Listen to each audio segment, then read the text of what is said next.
He is a bona fide rap sensation with millions of views for his music videos. But investigators say this group, known as the Sauce Factory, is a documented gang. The group's name even mentioned as part of a recent federal court case involving trafficking. Sauce Walka is reportedly being looked at by federal authorities, and the details coming out are disturbing. We're talking about a situation that goes way beyond rap beef or internet rumors, allegations tied to trafficking, undercover operations, and a case that's been quietly developing for a while now. And the scary part? Sauce might not even be the main target, because when federal cases like this surface, they're usually bigger than one name. I'm talking about raids, undercover operations, and an organization that authorities are reportedly calling something far more serious than a rap crew. This whole situation is deeper than what social media is showing. So buckle up, because what I'm about to break down could completely change how people look at TSF.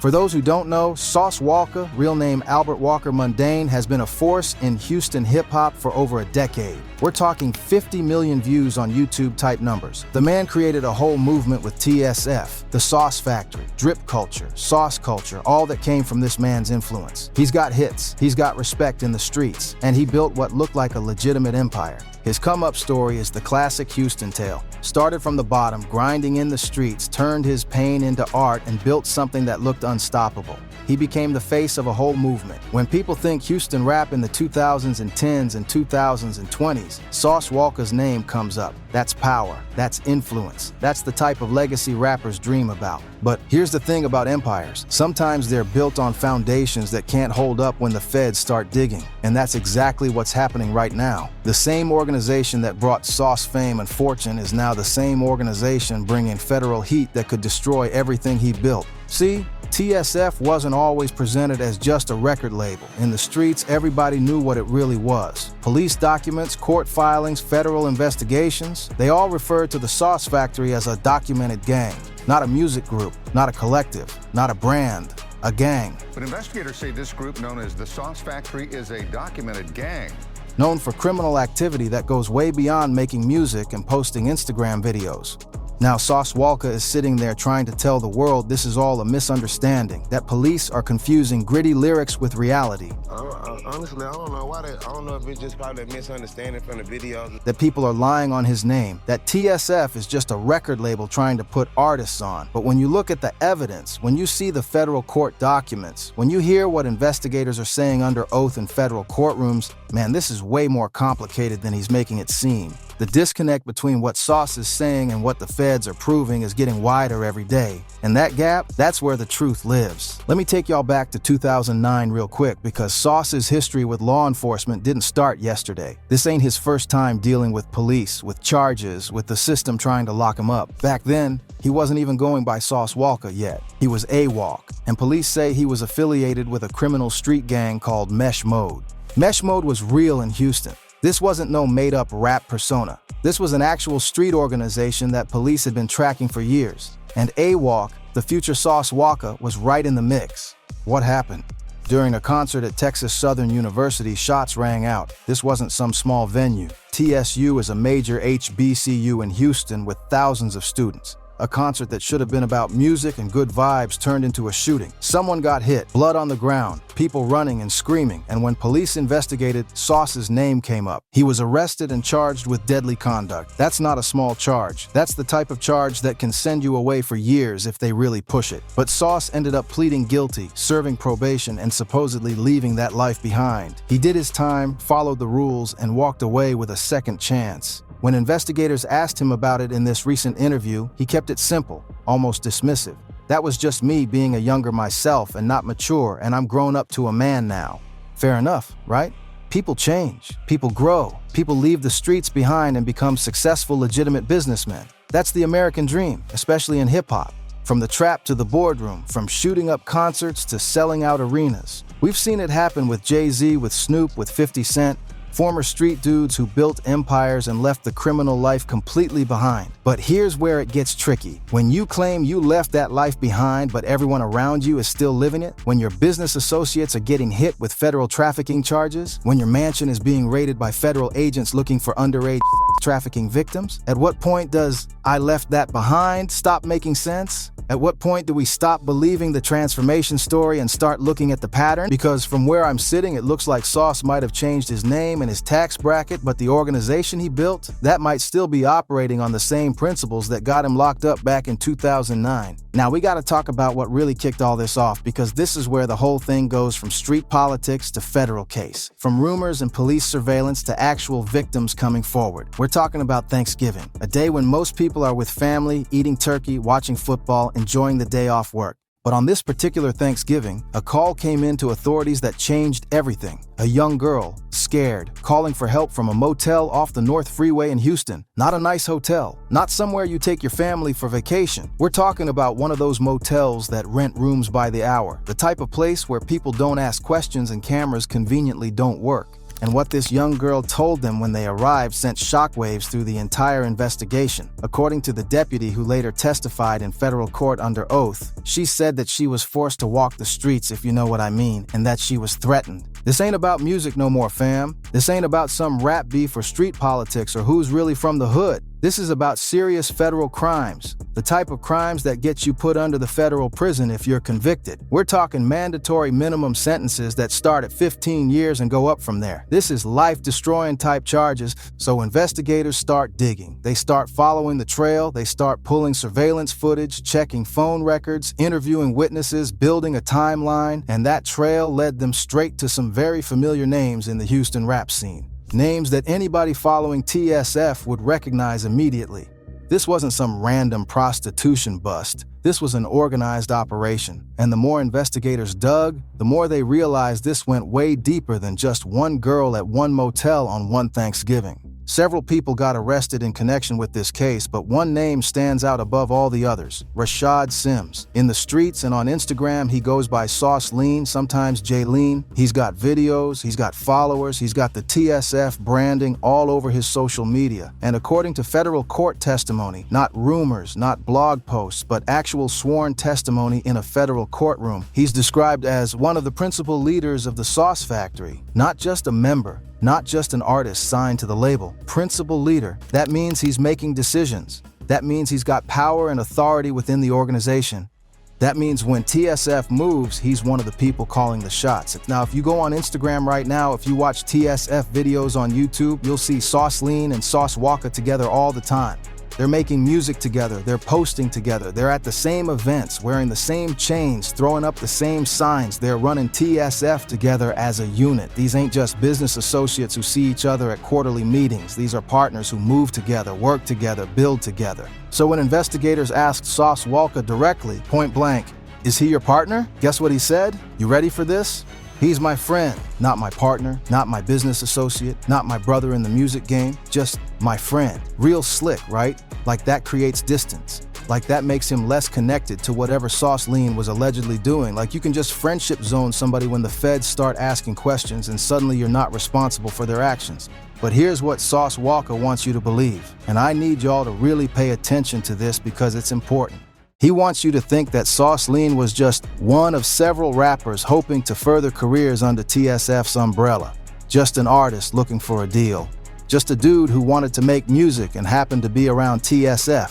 That anything Sauce Lean did beyond music had nothing to do with him. Nothing to do with TSF as an organization. That they just made music together and that's it. Whatever else happened, not his business, not his problem, not his responsibility. When the reporter pushed harder, asking about the specific allegations, about the trafficking charges, about what role TSF played in all this, Sauce Walka shut down quick. "I'm not speaking on none of that." And I get it. I understand the position he's in. When the feds are building a case, every single word you say can and will be used against you in court. His lawyers probably told him to keep his mouth shut, to decline comment, to not give investigators any more ammunition than they already have.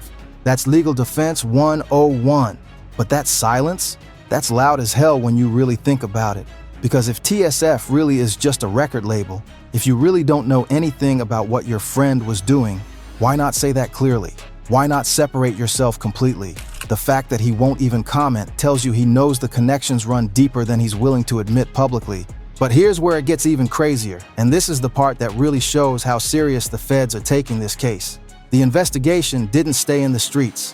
It didn't stay at some random motel off the North Freeway where that first girl called for help. It came straight to Sauce Walka's doorstep, literally to his front door. Federal agents raided a house that court records specifically referred to as the mansion.